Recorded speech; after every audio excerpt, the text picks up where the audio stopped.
Emperor Palpatine, a name synonymous with fear and power. Under his reign, the galaxy witnessed the terrifying might of the Death Stars, superweapons designed to enforce control through destruction. But as formidable as these modern marvels were, they pale in comparison to the ancient arsenal of the Sith. Long before the Galactic Empire, the Sith Lords crafted instruments of annihilation so powerful and so sinister that they were buried in the shadows of history, deemed too dangerous, some even by their creators. Today, we unearth these dark relics and reveal their stories. Over galactic history, few ships have wielded as much terror as the Corsair, a Daraphan-class battleship. This vessel not only played a pivotal role in 2 galactic wars separated by a millennium, it also bore witness to the heights of Sith ambition and the depths of their dark magic. Originating as the flagship in Naga Sadow's invasion fleet, the Corsair first made its mark during the Great Hyperspace War in 5000 BBY. Armed with force-enhancing Sith magic crystals, this battleship had the ability to extract the cores from stars, reshaping battlefields by triggering catastrophic solar flares. Ultimately, Sadow fled the Republic forces, taking the Corsair to Yavin 4, where it would lie hidden inside the Temple of Fire for over 1,000 years. Rediscovered by Exar Kun, he formulated a plan to rid himself of the Sith sorceress Alima Keto, and unable to control the ship's power, Alima and the Corsair were destroyed in a supernova.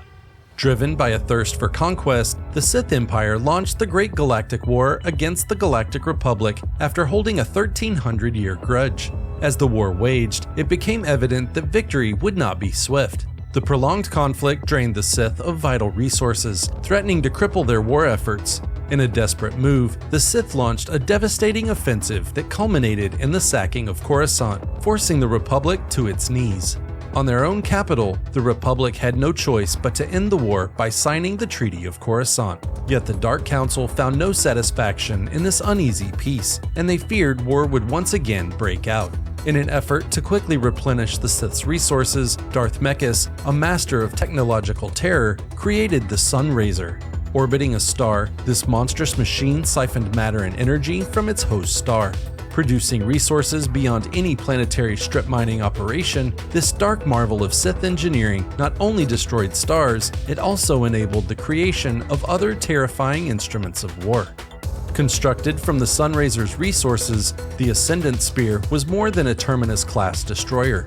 Re-envisioned as a long-range battlecruiser, this vessel was equipped with a Class 0.5 hyperdrive, capable of traveling through hyperspace with unparalleled speed, outpacing any capital ship of its era. Yet its true marvel lay in its groundbreaking integration of technology with the dark side of the Force. Designed to create the ultimate union of man and machine, the ship could interface directly with a Force user's mind. Through bionic implants, a Sith commander could meld their will with the ship's systems, steering the colossal weapon with nothing but thought. This fusion demanded intense concentration and an unbroken stream of dark side power. The dark side of the Force coursed through the Ascendant Spear, amplifying its weapon systems to a level of lethal precision that was almost otherworldly. As one of the most formidable warships of its time, the Ascendant Spear became a symbol of terror, routinely annihilating entire Republic fleets with ruthless efficiency. Few inventions have taken such a dramatic transition from peace to peril as the planet prison. Designed through the Galactic Republic's Superweapon Initiative as a means to peacefully blockade a planet, it was weaponized by Dr. Tarnus, an undercover Sith Lord. As the prototype neared completion, Tarnus enlisted the help of the Black Sun crime syndicate to steal the device and activate it on the Republic's capital of Coruscant. However, Tarnus was killed in the ruins of the Jedi Temple, and the weapon was destroyed before it could be activated.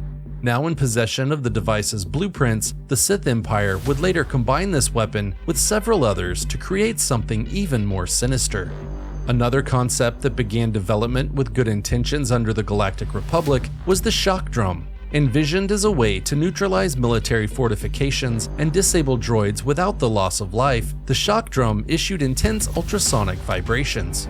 Republic scientists quickly discovered that if left running, the vibrations would create massive seismic groundquakes and eventually cause the molecules of organic life to break apart. Upon making these discoveries, the project was shelved. However, undercover Sith agents learned of the project and the device's capabilities and stole the prototype. Next, we have the Deathmark Laser, yet another project begun by the Galactic Republic and stolen by the Sith Empire. A satellite in orbit around the core world of Alderaan, the Deathmark Laser fired energy beams with absolute precision, capable of targeting a specific individual from space. Upon learning of its existence, the Sith Empire sent Lord Nefarid to seize control of the technology. With the aid of the Killiks, Alderaan's native species, the Sith launched an assault on the Jedi, protecting the satellite. In the end, the Jedi turned the satellite's technology against itself, but not before the Sith obtained the device's designs. The past 3 superweapons, all envisioned by the Republic and stolen by the Sith, were merged into the ultimate instrument of destruction, the Desolator. Designed to be mounted on a starship, this mobile device was a planet killer. When fired, the Desolator launched a 3-stage attack. First, technology evolved from the planet prison ionized a planet's atmosphere, transforming the world into an enormous ion cannon. The second stage, an evolution of the Deathmark Laser, ignited the charged atmosphere. Finally, drawing on the devastating principles of the shock drum, the third and fatal stage unleashed intense seismic vibrations. These forces burrowed into the planet's core, compelling the world to tear itself apart. The architect of this superweapon was Darth Angral. Motivated to avenge the death of his son Tarnus, Angral sought to direct this terrifying power against the Jedi themselves. The Desolator's first and final activation was on the world of Euphrates. However, Angral and the Desolator's reign of terror ended above Tython when the Sith attempted to destroy the Jedi's homeworld. Few weapons have stirred as much dread as the Dark Reaper. At the heart of this fearsome machine pulsed an ancient Sith artifact known as the Force Harvester. This sinister globe swirled with dark energy and held the horrific ability to drain the living force from any who dared to come near. Harnessing this stolen life force, the Dark Reaper converted it into a concentrated storm of dark side energy, channeling this power into devastating beams, wreaking havoc and destruction on anything in its path. Employed by the Sith Empire during the Great Hyperspace War, it was hidden away on Yavin 4. Uncovered by Exar Kun, it was ultimately dismantled by the Jedi, who scattered its components across the galaxy. 4,000 years later, Count Dooku scoured the Outer Rim in search of its components. It was Anakin Skywalker who learned the Dark Reaper's secrets from the tomb of Ulic Qel-Droma and ultimately destroyed the superweapon. Not all Sith superweapons were colossal engines of war flying through the stars. Some, like the Darkstaff, wielded their terrifying power from the shadows, small in stature, yet immeasurably devastating. A paradox of its own making, the Darkstaff was not imbued with the Force, but was crafted to devour it.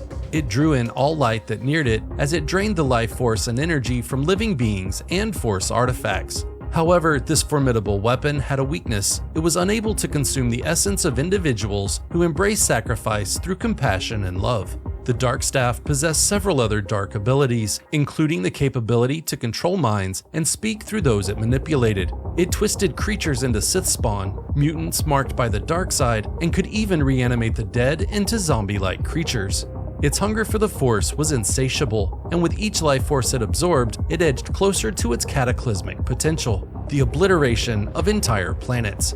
Even its creator wanted the artifact destroyed, but he did not live long enough to see that happen, and his creation destroyed entire worlds and killed millions of people. The Sith's pursuit of power will never stop, and death and destruction will forever remain at the heart of their legacy. Check out this video for a look at Emperor Palpatine's Royal Guard, their unwavering loyalty, and their prowess in battle.